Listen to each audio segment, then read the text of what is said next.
شکرانے کی جتنی بھی صورتیں ہیں، جو اپنے ذوق کے مطابق جس کو بھی ادا کرے وہ اس کی طرف سے اظہار محبت ہوگا۔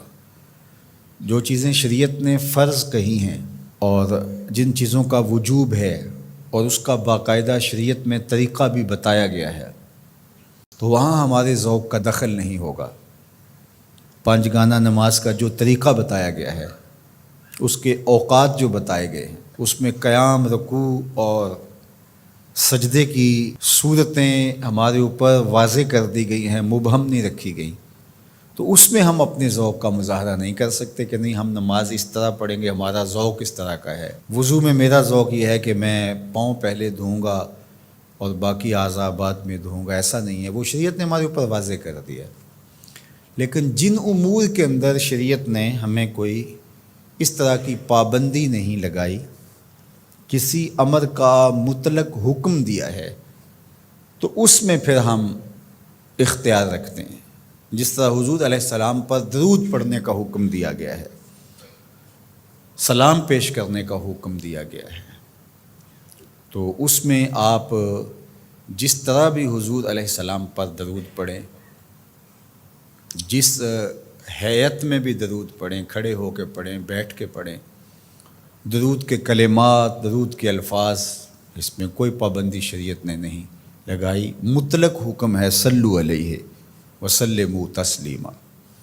درود پڑھو اور سلام پڑھو اور خوب پڑھو، صبح پڑھو، شام پڑھو، دوپہر پڑھو، پچھلے پہر اٹھ کے پڑھو، رات کی تنہائیوں میں، دن کے اجالوں میں، کوئی پابندی نہیں لگائی گئی۔ اب یہاں آپ کو اختیار ملتا ہے، پھر ہر شخص کا اپنا ذوق ہے۔ کوئی تنہائی میں بیٹھ کے درود پڑھتا ہے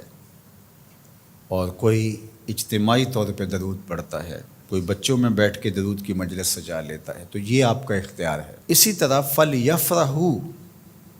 کہ خوشی کا اظہار کرو، تو اس میں آپ کا اختیار ہے۔ آپ 12 ربیع الاول کے دن صدقہ و خیرات کیے جا رہے ہیں، 12 کو نہیں کرتے، 13 کو کرتے ہیں، 11 کو کرتے ہیں، 8 کو کرتے ہیں، کسی اور مہینے میں کرتے ہیں، حضور کے آنے پر آپ کو خوشی ہے، اس کا شکرانہ ادا کرتے ہیں، اللہ کا شکر بجا لاتے ہیں، قولاً، عملاً، رویتاً، نوافل ادا کیے جا رہے ہیں، روزہ رکھتے ہیں۔ حضور علیہ السلام نے خود روزہ رکھا پیر کے دن،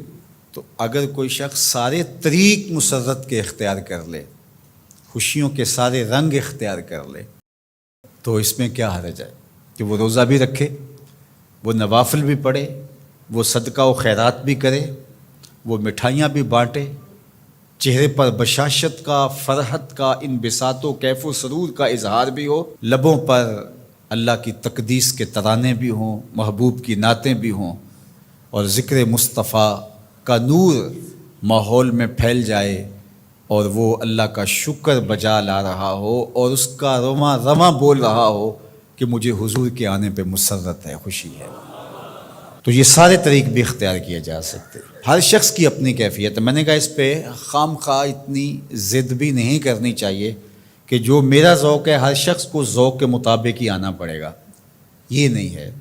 جس کا جو ذوق ہے اس ذوق میں وہ اپنی محبت کا اظہار کر سکتا ہے، چونکہ اس میں کشادگی دی گئی ہے، اس میں فرحت کے اظہار کا مختلف انداز ہو سکتا ہے، اور ماضی کے اندر بھی ایسا ہوتا رہا ہے، مختلف بزرگوں نے مختلف طریقے اختیار کیے۔ یہ جو محفل میلاد کا انداز ہے،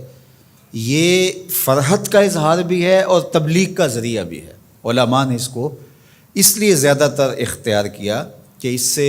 ساری چیزیں تقریباً اس میں جمع ہو رہی ہوتی ہیں۔ آپ مسجد میں نماز پڑھتے ہیں، پھر شکرانے کے نوافل ادا کرتے ہیں، حضور کا ذکر ہوتا ہے، حضور علیہ السلام کے معجزات کا بیان ہوتا ہے، حضور کے حسن کے تذکرے ہوتے ہیں، حضور کے فضائل، حضور کی سیرت، حضور علیہ السلام کے خصائل، اور مدح و ستائش، نظم میں، نثر میں حضور پر سلام، بار بار درود پڑھنا، اور حضور کے لائے ہوئے دین کی اہمیت لوگوں کے سامنے رکھنا اور دین کو اختیار کرنے کی تلقین کرنا، یہ سب کچھ محفل میلاد میں ہوتا ہے۔ بعد میں پھر مٹھائیاں، تبرک، یا شروع میں کھانا یا بعد میں کھانا، وہ بھی شامل ہو جاتا ہے۔ تو یہ ساری خوشیوں کا اور اظہار کے جتنے بھی سلیقے اور طریقے ہیں، ان کا ایک مجموعہ ہے۔ تو اس کو محفل میلاد کہہ دیتے ہیں۔ اگر اس میں کوئی ایسی چیز نہ ہو جو شریعت کے مزاج سے متصادم ہو تو اس پر کسی کو بھی میرا خیال اعتراض نہیں ہونا چاہیے۔ تو اس لیے میں آپ کو کہوں گا کہ آپ اپنے گھروں میں ہر پیر کا معمول بنا لیں، پیر کو روزہ رکھیں، بچوں کو بھی روزہ رکھوائیں۔ جو شوگر کے مریض ہیں میں ان کو زور نہیں دیتا، باقی جن سے ممکن ہو تو وہ ضرور پیر کا روزہ رکھیں، آپ اس سے صحت بھی پائیں گے۔ آج بھی مدینہ المنورہ میں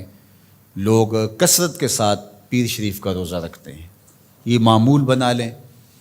اور افطار کے وقت جو آپ دسترخوان بچھائیں اس میں اپنے بچوں کو بھی اپنے ساتھ بٹھائیں اور حضور علیہ السلام پر درود پڑھیں، حضور کی سیرت کا کوئی ایک واقعہ سنا دیں، حضور کا کوئی ایک معجزہ ان کے سامنے رکھ دیں، آقا کریم علیہ الصلاۃ والسلام کے حسن کا قصیدہ ان کے سامنے پڑھ دیں، کسی عضو بدن کی خوبصورتی اور شمائل کا تذکرہ ان کے سامنے رکھیں، اور پھر نتیجہ آپ دیکھنا۔ اس کے بعد دعا کر کے افطار کر لیں، کھانا کھا لیں، اور یہ صرف 8 دن کے بعد آپ کریں۔ 8 دن میں 2 مرتبہ کر سکیں، جمعے اور پیر 2 دن کر سکے تو اور اچھا، نہیں تو 1 دن کم از کم یہ مقرر کر دیں۔ اگر کسی وجہ سے آپ پیر کے دن نہیں کر سکتے، کوئی اور دن مقرر کر لیں، یہ سارے اللہ کے دن ہیں، تو آپ دیکھیں گے کہ اس کے اثرات آپ کی نسل کے اندر منتقل ہوں گے۔